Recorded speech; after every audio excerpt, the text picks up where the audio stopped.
Bei de schweren Auseinandersetzungen töcht Manifestanten an der Police rund um de Bau von engem Wasserreservoir am Weste vu Frankreich geht offiziell reets fusive verwunden.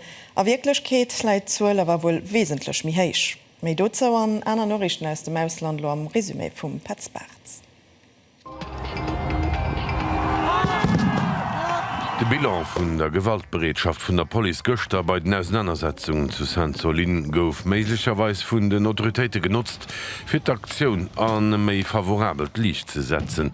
Gut 200 Demonstrante wäre blessiert an op medizinisch Hëlf ugewiese gewircht. Parmi ces 200 personnes blessées, il y a 40 blessures graves, vraiment graves.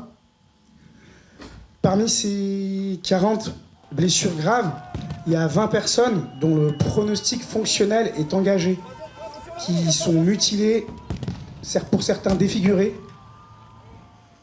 du fait de l'usage de ces indiscriminés et de l'usage de ces grenades offensives et de ces armes de guerre sur les manifestants.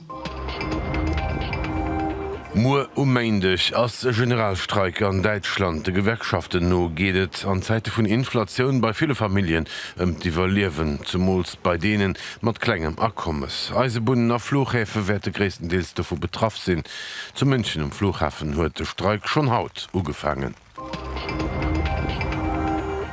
Protester an Israel ginn an hier 12 Woch an Bedenken hullen zo och an der Regierung op net ihren Umholzfeiers.